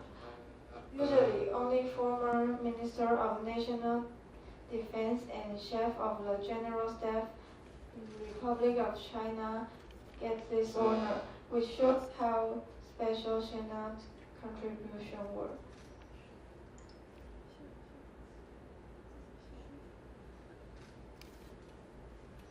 Besides the personal achievement he got, Shenat also brought honor to the whole team.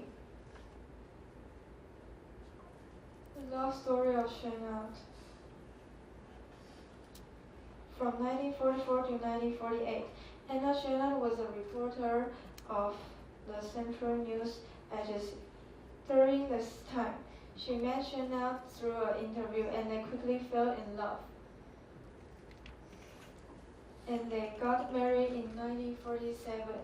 They have 2 daughters. Both of them were named by Song Meili, and she was their godmother too.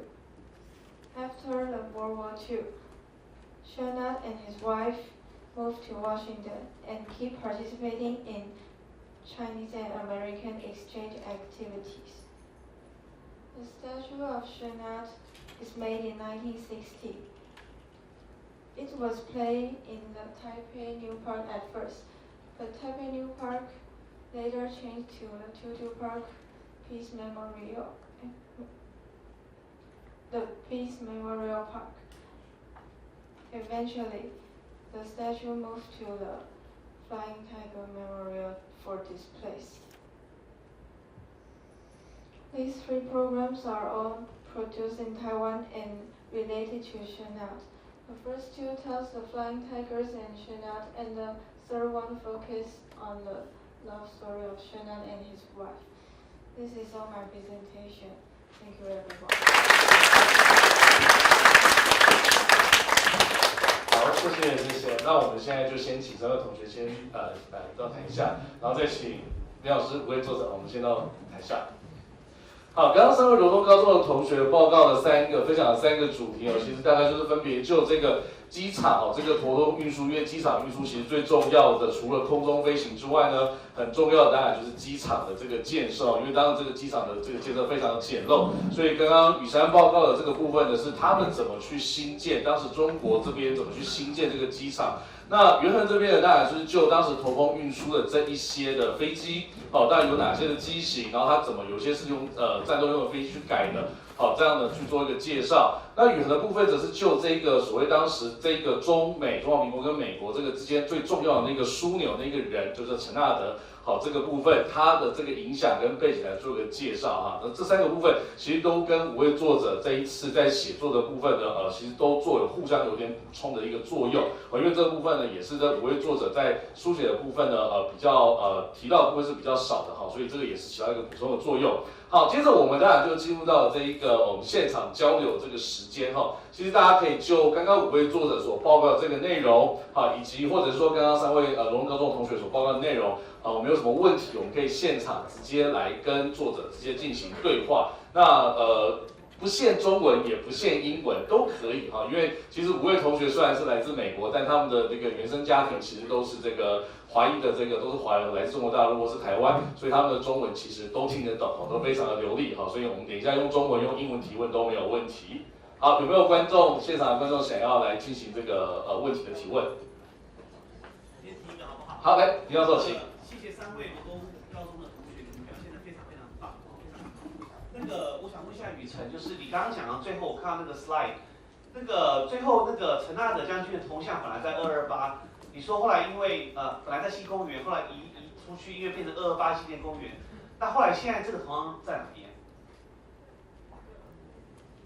在我们台湾还有飞虎纪念馆，在花莲是OK。我们那时候还在想说，我们到底有没有在台湾还有飞虎队的遗迹，能够让同学们能够去看一看。我本来以为是没有，其实还有一个在花莲，是不是 ？OK， 好，谢谢。You know, so we had a flying tiger park now in 花莲。好，我补充一下，其实那个铜像当时因为在去年那个另外一本像 Everett 他们有参加，或者是Patrick 有参加那本飞虎队的新书里面呢，他就有介绍，当时在1960年代，在以前的新公园，就是现在的228公园里面揭幕了这个陈纳德的铜像。可是后来因为一些因素呢，就是改制之后，就把那个铜像暂时移到空总里面去。那后来现在就移到了这个花莲的空军基地里面去了，大概是这样。好，有没有其他的在座的朋友或老师想要就刚刚的来提一下问题？好，这时候我们要扮演老师的角色，那个有发言的回去老师总分加5分这样子。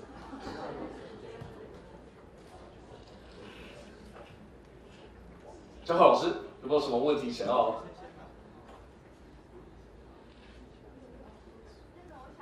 哎，请老师来请。嗯。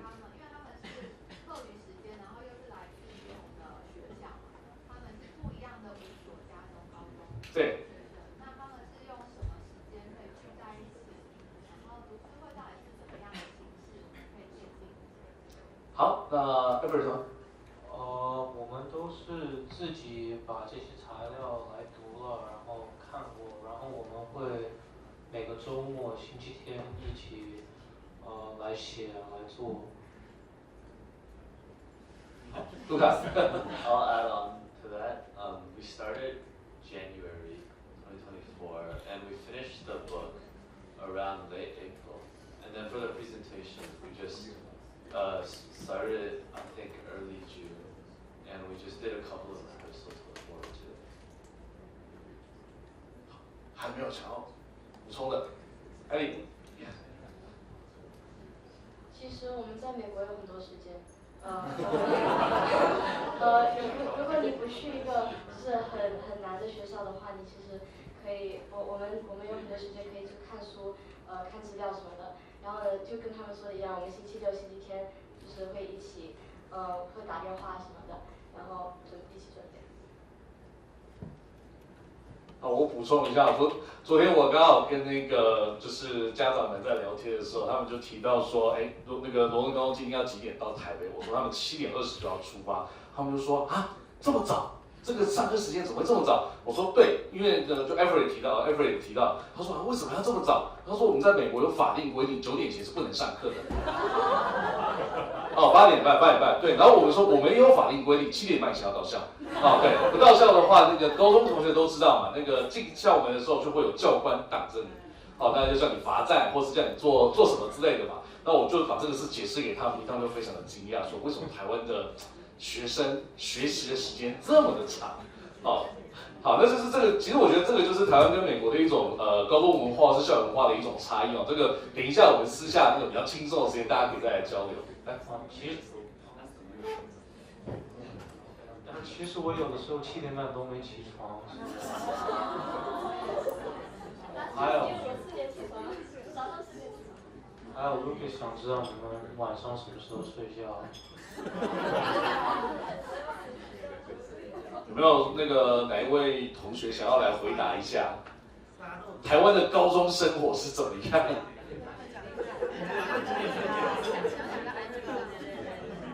来，那个黑包包的同学不要客气，就是你。好，没有问题，讲中文 OK 的。平日基本上都是11点半到12点。太早了，晚点睡。如果加上玩电脑，所以有可能会到2到3点。看抖音。对，然后隔天就会11点、12点起。然后补习都是3个小时，6点到9点这样。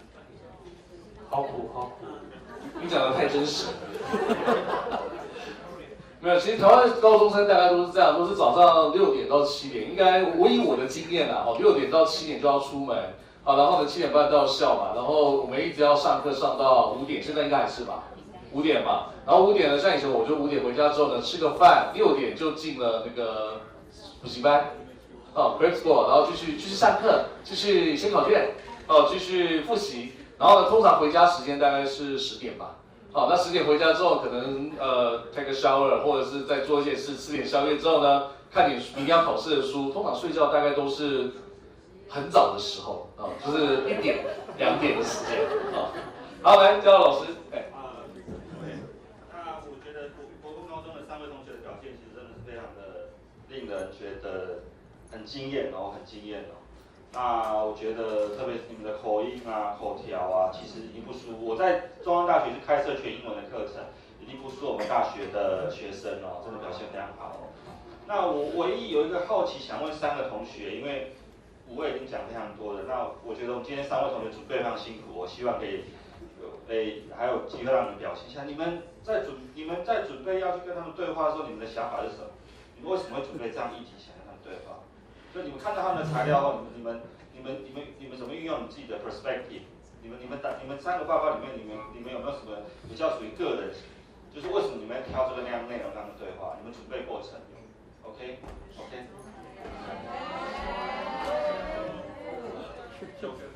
觉得是，因为我本身啊也是就是我本身也是对航空这一类方面有很多的研究，而且刚好也是我比较喜欢的科目历史，所以就刚好就觉得，我可以从飞机类型去了解，而且我觉得也要讲一些就是他们没有提到的内容，这样也可以不会太沉，比较不会闷，一直重复，但是我觉得这样也是个对我来说也是个很好的体验，就是大家到时候去大学要报告的时候，我就可以利用这些经验去更加好去改善我之后报告的时候的技巧，这样。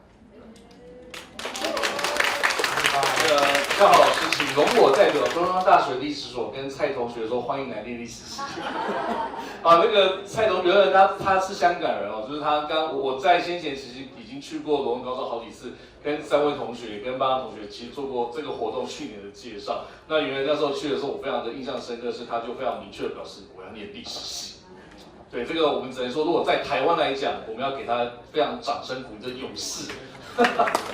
好。来，我们现在场合都非常轻松的交流，所以大家不要有任何的顾忌。好，或者说台上几位作者，你们有什么问题想跟他们请教的，也都没有问题。有同学有问题吗？刚刚有人举手。哦，卢卡斯，来，请。那个穿黑色的包子，你喜欢打的游戏是什么？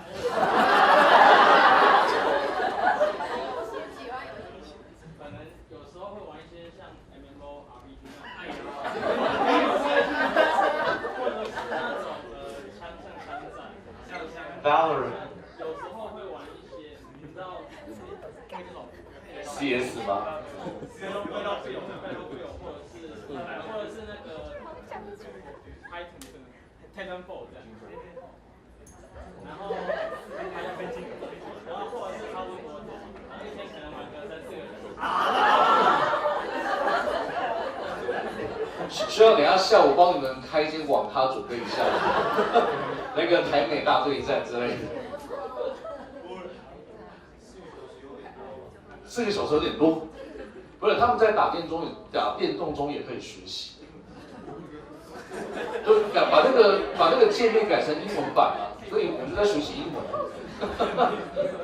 对，来请问，就是大概我们都是大概就是中午休息的时候，大家一起玩，罗东高中这么自由，中午休息可以打电动，主秘居然点头欢迎就读罗东高中这样子。我说一下这个。其实像我们现在历史系也很多会做电玩的研究，像我这学期的那个全英文课程，我才有一组法国学生跟台湾学生，他们各自做了2地的电玩的比较。其实也跟各位老师报告，其实电玩里面也蛮多文化的因素在里面的啦。其实它里面有蛮多东西可以去拓展的，对，所以其实它也没有那么的，其实玩电玩我觉得并不坏，对，不可否认并不坏。像跟各位报告一下，这个像我这次法国学生问台湾学生说，你们为什么不太玩电动类的手游？因为他们法国很喜欢玩足球的手游。他问我们说，我们台湾最喜欢棒球，我们怎么没有电动棒球类的手游？你们同学知不知道为什么我们没有棒球类的手游？棒球太无聊了。但是因为我们台湾举办之前签赌，各位知道吗？签赌，其实这个是很重要的啊。其实会牵扯到台湾人长期，比如说我们前历史课本教台湾人，那个后陈新平说台湾有3个特征，对，其中一个特征就是很喜欢赌博这样，其实这跟这个就有关系这样，对，也跟老师报告，还好啦，学生玩手游，我个人觉得不会是一个大问题这样，对。谢谢。没有，我昨天才跟焦老师交流，就是说我现在上课的时候，我跟学生讲，因为我自己很少打电动，但是我几乎大概每天我都会玩一个那个 那个 PC game 叫做那个《世纪帝国2》，我不知道现在在座所有人有没有听过。对，这个是我们那个年代的游戏，对，战略游戏。因为这个游戏其实不花我要玩半个小时，我要玩3个小时都可以。哦，但是其实我就如果想跟同学说，因为这个游戏它其实在了解中世纪的欧洲的那个各个不同的封建国家的文化历史，它是一个非常好的一个游戏。哦，那后来甚至3代都是出到是近代欧洲的部分。哦，那我说如果你们其实要了解近代欧洲的历史或是中古历史，先去玩这个游戏就对，玩完我们再来谈。哦，这样你就会很清楚。好，来 Everett。请问杨博士的老婆喜不喜欢他打游戏？太做 OK 了，没有问题啊，因为通常我在打电动的时候他看不到。开始有吗？他更想知道你们中午饭休息好久。中午饭？中午休息1个小时，差不多吧。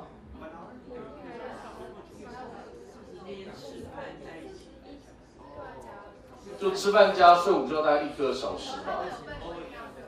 哦，我没记错啊，应该现在还是半个小时吃饭，半个小时睡觉。哦，40分钟吃饭，然后半个小时睡觉。我们美国不会睡觉，只有半个小时吃饭。因为你们比较少下课。哦，对。你们是3点就下课了吗？对，那我们是5点才能下课，而且甚至有的同学，我们到3年级又要考试，我们可能会到6点。我想大家都要点头。对，然后完了还要再去补习班。对，还有暑假还要再去学校自习。太可怕了。但是有问题想跟大家聊？那里有吗？那谁没有？好，那台下的同学或是其他的这个今天的与会的这个观众，有没有想要再跟大家提出来交流一些问题？有吗？谢总，没有问题。Patrick 是一个想问 Patrick 的问题吗？他想跟他交朋友。没有问题。等一下那个自由交流的时间，我们会准备精致的茶点跟那个饮料，还有点心。你可以拿着点心饮料来过去跟他干杯交流，没有问题的。他非常乐意。对，因为今天大家同学其实都表现得非常好，只是因为这个场面可能对于小朋友，对于我们大人来说当然没有问题，可对于小朋友来说可能是第一次，所以略显紧张哦。虽然现在看到大家都会笑了。对，因为其实刚刚我跟林教授，我们坐在台下看着大家的时候，发现大家的表情都非常的 serious。对，这跟平常都不太一样哦。那我觉得这也是好事。来 ，Everett。请问你们有 Instagram 吗？有。这个就给多讲的，就等一下直接手机拿来刷一下就知道。OK， 等一下直接刷一下。苏欣老师，今天有找你来，有没有问题？没有。没有那个，因为对，因为那个我现在请的这个，提到的这位是长庚大学医学系的这个教授张淑欣张老师，他今天也特别来这个捧场，就是听听大家的这个报告。宇凡教授，有没有问题？拍手，我现在开始乱点人了。那个宇凡教授经常带着学生在那个台北市或是全台湾到处出没，在做一些很有趣的文创事业的东西。好，那个到处也看到他，比如说看到那个水沟盖就趴在地上，可能在那边干嘛印水沟盖。好，看到那个庙碑，然后就在墙上在那边涂，好，在那边印刷这样子。好，还有没有问题？请说，蔡老师。就是这些主题是怎么挑的？然后未来有没有在想要挑别的主题？好，那个林老师。好，我补充说明一下，他们其实美国的高中生有一个特色，他们只要他们不想做的事情，你逼他们做也没有用，他们一定就是要自动自发，觉得这是我觉得有意思的，我想要做的。一旦这样的话，其实都不用太担心他们，他们都是自动自发。我举个例子哦，我带了2年了，去年一群，这其中有几位是去年我的学生，今年有几位是新加入的。一开始我气急败坏，我说糟糕，这个样子怎么样能够完成这个计划呢？怎么能够出版？这不是儿戏呀！可到后来我观察，我发觉我的那个担心是多余的，他们自己会自动自发，自己会去协调，然后自己彼此之间会去讨论，然后呢把这个计划最后把它完成。没有人想要把这个事情搞砸 screw up， 所以他们都会很有纪律的自己去努力的去把这个计划把它实现，把它完成。所以这点是什么？你想要挑战我是不是？开玩笑的，开玩笑。等一下好，然后至于let me finish that OK。至于说选题目，我想的确是要大家同意五位同学们大家一致同意这是他们愿意做的才行。那也要考虑到一些现实的，譬如说你到底有没有足够的材料资料让他们来读，让他们来发挥。如果他们想做一些题目，可是其实现在并没有充分的资料，那也没有办法。所以有很多的考量的因素哦，然后最后大家决定，然后来做这个驼峰的这样一个计划。好，我们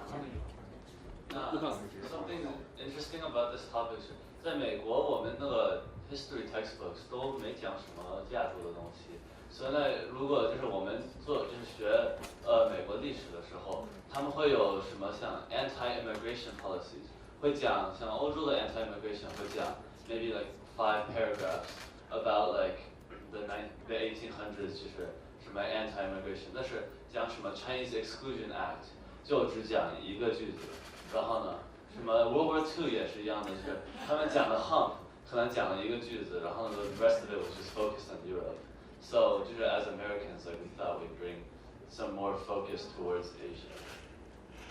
还有我们写这本书也会帮我们申请大学，因为美国申请大学是有点不一样嘛，我们是也要看成绩，也要看我们考试的分，但是也要看我们学校以外做什么，然后这个就是因为我们在学校外面一起做的一个 project。Basically 就在美国你一定要当一个 MC， 如果你不是 MC 的话，大学不会想要你。Main character。Yeah, so I have that, I think that you have to have motivation to actually do the project, because you can't just say that it's going to look good on your college application, because what if you want to use these skills later on in life? So that's why you need to have motivation. 好，我补充一下哈，就是说，因为像去年的出版的飞虎队跟今年的驼峰，其实出版的都是我们公司帮协助几位同学来做一个出版哈。那其实当我在跟他们这个所谓的交流因为我这边负责的是后端，怎么把他们写的东西，怎么把他们的这个稿子怎么去进行翻译，怎么进行这个，因为大家等一下如果在外面可以看到书就知道，这本书完全是中英文全文对照，就整本书都是中英2种语言的完整，没有片段翻译，是全翻。所以呢，当他们把英文写作完了之后呢，交给我们再请翻译把它翻成中文，然后以及我们再把它按照这个学术格式去进行编排，包含里面可能有照片的出处，包含里面有参考资料，这些都是比较对于我们讲说让他们在这本书的这个学术价值能够更高一点因为说这个照片我们并不是说乱找的，或者是说这个是从到处来，不知道这个里面都有非常清楚的出处，这就完全符合我们在学术写作的这个规范。那这个东西其实就像刚刚 Everett 提到，这个对于他们在进行后续的这个所谓的大学申请的时候呢，其实都会有非常大的帮助，因为这个东西其实在像嘉豪老师啊，像我们在大学段的时候，其实在面试学生看到这样的东西的时候，我们去问跟他们去聊的时候，就知道这是他们所做的。那这样子，这个我们就知道他们做这东西之后呢，其实知道这额外课外的东西，那当然就会有一些一定的这个加分作用，或是知道你有这样的一个自主学习的能力，这样子。好，那这个大概是这样的一个说明。好，谢谢。还有没有？宇文。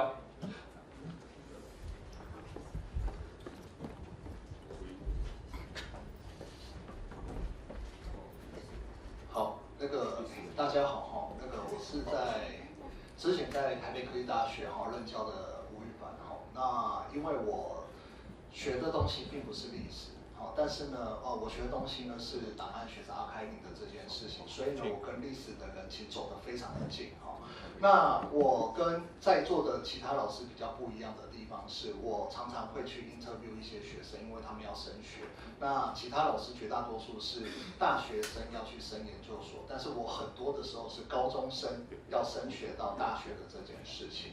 那我今天呢听到就是无论是美国这边的高中生，或者是台湾这边的高中生然后呢在发表的时候，我当然是觉得两边都很棒，但是实际上在听的时候，我相信各位同学你们也会去注意到一些事情，就是台风跟口条的呈现，你会发现到在美国这一边的高中生尤其是像 Ever 或者是 Ellie 那这两位同学呢，他们在口条的表现上面真的是棒到我真的觉得很多的老师在讲的时候，可能都没有像他们的表现的这么好。为什么会这样子讲？因为像 Ellie 他在讲的时候，他是带着笑容，而且他是用愉悦的心情跟我们去分享他的内容。然后呢 Evers 在讲的时候呢，他不会照着字一个字一个字念给我们听，他是在讲的时候，他会有自己的想法，他不会看着稿去读。那再来是美国这边的同学他们在讲的时候，他们会从他们过去所受的教育，然后呢从美国的观点里面来看这些东西，做一个切入。所以呢，台湾这边呢，我们在找题目的时候，我们也会去想说，我们是不是有一些我们这边的观点是可以带进去的？但是这个部分可能目前比较弱一点。为什么会这样子讲？因为我看到驼峰的时候，我跟大家分享一件事情，我也很好奇，从我的观点，我有什么东西我可以切进去，而且是觉得有趣、觉得不一样的。结果呢，好，我做的这件事情，不见得它是真实的那我所谓不是真实的是，我还没有找到确切的证据去证明这件事情。我注意到驼峰运输的这件事情呢，它其实呢在后面，在1945年，在南京成立了一个单位，它叫做联合勤务总司令部那英文叫做 combined service 应该是 service force 那这样的一个单位呢，它很有趣的事情是，它在做的事情也是在做有关于军需的这个传递的这件事情那它的 logo 就是一个骆驼那骆驼我这时候就在想说，该不会它有相关的地方？所以我完全就是以台湾我们在中华民国的这一边，我们在思考的这个东西是不是跟这个东西相关，我就把它做一个切入进去。我注意到了很多有趣的点，包含了像是这个骆驼，它不是一般的单峰或双峰骆驼，它是三峰骆驼。那三峰骆驼按照过去的人的讲法是说，它代表的是就是陆海空三军。可是我在读相关的资料的时候，我发现到竟然有人在回忆说，这个驼峰路线在走的时候，它有3个比较高的起伏。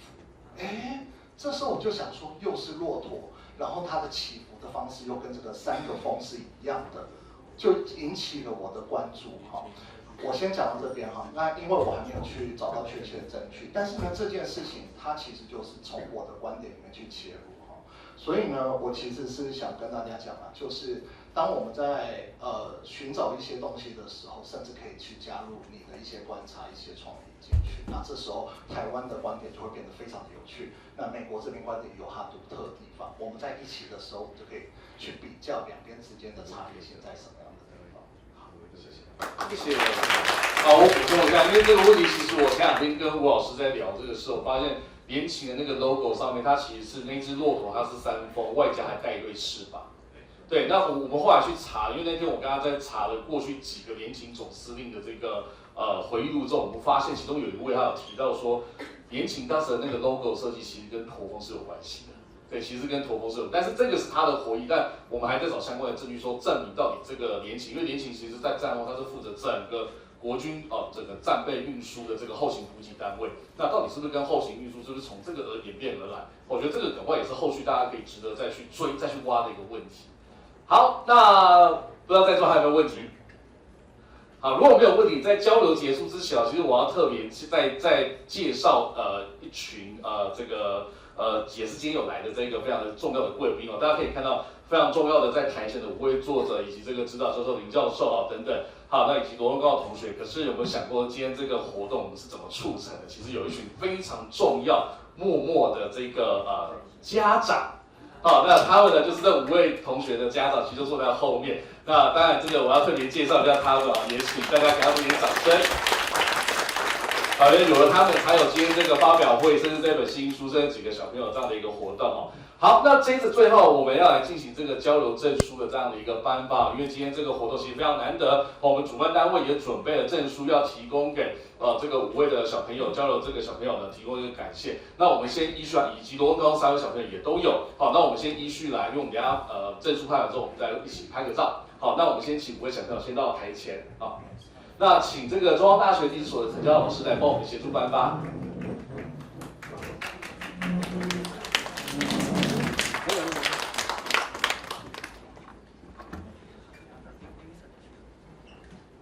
好，不要害羞，现在已经快要结束了，好，紧张，轻松一点。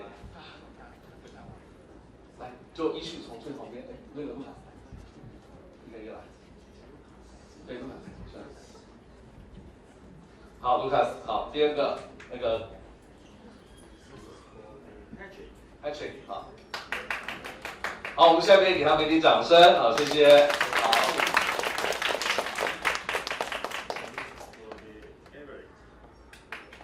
OK， 可以。好，谢谢。那我们一起来合个照。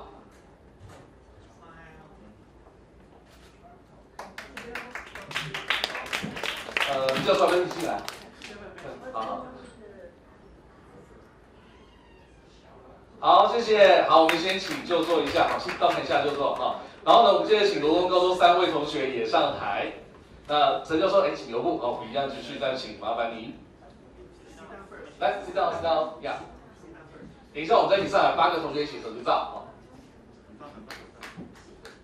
那个自己的同学掌声怎么可以停？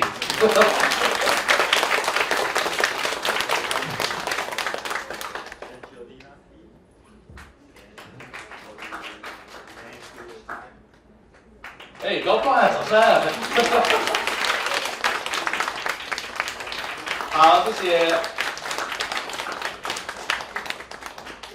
好，我们请看前面，好，请看前面。好，我们请5位同学一起上来，嘉豪教授留步，对，8个一起，那个林教授、青怡老师，你们要不要一起也上来？指导老师都一起上来，我们一起跟同学，对，一起，哎。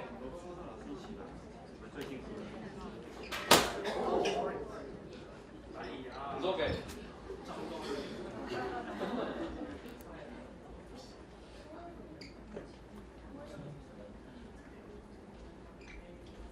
青老师，你把费老师来，行。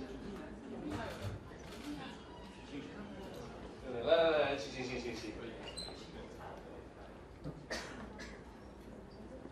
好，我们看前面，好，我们看前面。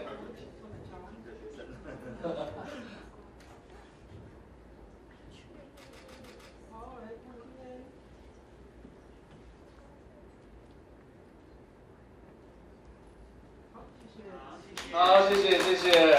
好，我们先请回去哈。那今天的活动呢，基本上报告的部分到这个结束了，但是我们在最后的部分呢，我们还有在各位如果等一下向后方可以看到有7块很大的板子，这个是5位作者们他们在书的这个部分呢，特别挑选他们负责撰写部分的精华，呈现在后面这个展览的板子，一个小型的展览。等一下，各位同学刚刚进来的时候，因为时间比较仓促，也没有时间可以看。等一下，我们可以到后面再过来的时间，我们就是自由 free time 交流时间哦。那5位作者也都会在展板旁边哦，有任何的问题，刚刚不方便请教、害羞的，等一下可以直接到那边让你问到饱都没有问题。